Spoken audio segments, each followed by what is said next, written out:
ग्रहण के दौरान आपको सुबह की पूजा कैसी करनी चाहिए? मान्यताओं के अनुसार चंद्र ग्रहण से 9 घंटे पहले ही सूतक लग जाता है और इस पूरे घटनाक्रम के दौरान मंदिर में किसी भी तरह की पूजा पाठ पर रोक होती है। जब चंद्र ग्रहण का प्रभाव पूरी तरह समाप्त हो जाए तब स्नान करके वस्त्र धारण करना चाहिए और अपने घर के मंदिर और सभी मूर्तियों को गंगा जल से पवित्र करना चाहिए। सर, ऐसा करने से चंद्र ग्रहण की किसी भी नकारात्मक प्रभाव का असर आपके ऊपर नहीं होगा। ग्रहण के बाद घर में मौजूद सभी देवी देवताओं की मूर्ति को अच्छी तरह से साफ करनी चाहिए। मूर्तियों की सफाई के लिए नींबू का पानी, दही, शहद और चंदन का इस्तेमाल आप कर सकते हैं। सभी मूर्तियों के वस्त्र बदलकर देवी देवताओं को नए और साफ सुथरे वस्त्र पहनाने चाहिए। जो वस्त्र सूतक लगते वक्त भगवान ने धारण किए होते हैं उन्हें दोबारा भगवान की मूर्तियों को नहीं पहनाना चाहिए। इन बातों को आपको ध्यान रखना चाहिए। अगर आपने अपने घर में सजावट कर रखी है तो सूतक काल से लेकर पूर्ण चंद्र ग्रहण खत्म होने तक जो भी सजावट की गई होती है उसे तुरंत बदल देना चाहिए। मान्यता है कि ग्रहण काल के दौरान मंदिर में नकारात्मकता आ जाती है, इसलिए मंदिर में मौजूद सभी तरह की सजावटी चीजों को तुरंत विसर्जित कर देना ही उचित होता है। इसके अलावा मंदिर में चढ़ाए गए फूल, धूप, दीप, नारियल आदि तुरंत मंदिर से हटा देने चाहिए। इन बातों को अगर आप ध्यान में रखेंगे तो बाबा श्याम की कृपा आप सभी पर बनी रहेगी। इसके साथ ही श्याम प्रेमियों ने ये सवाल पूछे कि जैसे चंद्र ग्रहण लग रहा है तो चंद्र ग्रहण के दौरान हमें पूजा कैसी करनी चाहिए। तो आपको बता दें, चंद्र ग्रहण जब शुरू होता है तो उससे पहले सूतक लग जाते हैं 9 घंटे पहले। तो 2022 में जो चंद्र ग्रहण पड़ रहा है वो 8 नवंबर 2022 को पड़ रहा है, जिसका सूतक 9 घंटे पहले लगेगा। यानी कि सुबह 8:20 से लेके शाम 6:20 तक आपको भगवान की पूजा नहीं करनी चाहिए। अपने घर में आपको मंदिर का पट बंद रखना चाहिए इस दौरान, जब तक ग्रहण समाप्त ना हो जाए तब तक। उसके बाद अपने घर में आप शुद्धि कर लीजिए, गंगा जल छिड़क के, सब जगह गंगा जल छिड़क के भगवान को स्नान कराकर आप शाम के समय यानी कि 7 बजे के बाद आप पूरी साफ सफाई करने के बाद जब ग्रहण समाप्त हो जाएगा शाम 6:30 बजे, जब ग्रहण समाप्त हो जाएगा तो आप अपने घर की शुद्धि कर लीजिए। घर की शुद्धि करने के बाद आपको भगवान का स्नान वगैरह कराना चाहिए। स्नान नहीं करा सकते तो गंगा जल से भगवान को पवित्र कर दीजिए।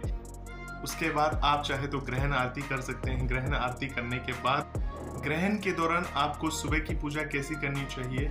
जिस दिन ग्रहण लग रहा होगा तो सूतक 9 घंटे पहले लगेगा, यानी कि आपको 8 नवंबर 2022 को जो पूजा होगी वो सुबह 7:15 या 7:30 बजे के अंदर पूजा कर लेनी चाहिए। उसके बाद भगवान के पट को बंद कर देना चाहिए। बाबा श्याम के मंदिर में भी 8 नवंबर 2022 को ग्रहण के दौरान पूरे दिन मंदिर बंद रहेगा। हालांकि सुबह सुबह उनकी प्रातः आरती होगी और मंगला आरती भी होगी। मंगला आरती सबसे पहले होगी सुबह में, उसके बाद प्रातः आरती होगी। प्रातः आरती होने के बाद मंदिर के पट सुबह से बंद कर दिए जाएंगे और उस दौरान 8 नवंबर के दिन पूरे दिन मंदिर बंद रहेगा। उसके अगले दिन बाबा श्याम का मंदिर भी उस दिन बंद रहेगा, क्योंकि मंदिर में भी साफ सफाई होगा। इस दौरान जो चंद्र ग्रहण लगी है, चंद्र ग्रहण के दौरान वहाँ साफ सफाई होगी, शुद्धि होगी। शाम के समय हवन होगा। ग्रहण समाप्त होने के बाद साफ सफाई होगी, शुद्धि होने के बाद हवन वगैरह होगी। उसके बाद अगले दिन बाबा श्याम का स्नान वगैरह होगा। स्नान होने के बाद उनका तिलक होगा। तिलक होने के बाद ही बाबा के दर्शन मिलेंगे। यानी कहने का मतलब ये है कि 8 तारीख के पूरे दिन तो श्याम बाबा का मंदिर बंद मंगल रहेगा। 8 नवंबर 2022 को बाबा श्याम का मंदिर मंगल रहेगा और इसके अलावा उपरांत 9 नवंबर के दिन भी अगर आप बाबा श्याम के मंदिर जाना चाहें तो संध्या के समय यानी कि 5:30 बजे के बाद आम लोगों के लिए ये मंदिर को खोला जाएगा। तो 9 नवंबर को आप शाम के समय ही बाबा श्याम के दर्शन कर पाएंगे। तो इन बातों को ध्यान में रखें। और अगर आप अपने घर में पूजा पाठ करना चाहते हैं बाबा श्याम की, तो आप 8 नवंबर की सुबह 7:30 बजे से पहले उठकर पूजा पाठ कर लीजिएगा सुबह सुबह, क्योंकि उसके बाद चंद्र ग्रहण का सूतक लग जाएगा, जिस दौरान पूजा नहीं करनी चाहिए। और उसके अलावा संध्या के समय जब ग्रहण खत्म हो जाएगा, जब ग्रहण समाप्त हो जाएगा 6:30 बजे के बाद, तब आप क्या करेंगे, अपने घर को पूरी तरह से शुद्ध कर लीजिए। गंगा जल से छिड़क लीजिए, अपने ऊपर गंगा जल छिड़क लीजिए। अगर आप स्नान नहीं कर पा रहे हैं तो अपने ऊपर गंगा जल छिड़क सकते हैं, और अगर स्नान करना चाहें तो बहुत अच्छी बात है।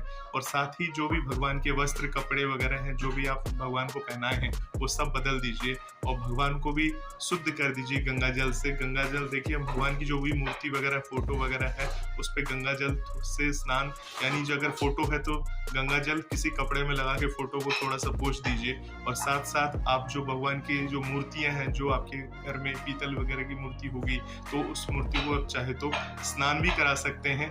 अगर आप उस दौरान स्नान नहीं कराना चाहें तो सुबह 9 तारीख का जो दिन होगा उस दिन भी आप उनको स्नान करा सकते हैं। ग्रहण के दौरान कोई भी शुभ काम नहीं किए जाते हैं, ध्यान रखिएगा। सूतक काल जो होता है चंद्र ग्रहण का, उस दौरान कोई भी ऐसे शुभ काम नहीं करने चाहिए। घर से बाहर जाने से बचना चाहिए। अगर बहुत अत्यधिक जरूरी है तभी घर के बाहर जाए, जिसके कारण ग्रहण के कोप से आप सभी को बचना चाहिए। साथ ही जो गर्भवती औरतें हैं उनको भी ग्रहण के दौरान बाहर नहीं निकलना चाहिए। इन चीज़ों को आप ध्यान में रखेंगे तो भगवान की विशेष कृपा आप सभी पर बनी रहेगी। तो ग्रहण के दौरान आपको इन बातों को ख्याल रखना चाहिए, और हो सके तो इस वीडियो को आप शेयर वगैरह भी कर सकते हैं। बहुत बहुत धन्यवाद आपको इस वीडियो को देखने के लिए। जय श्री श्याम।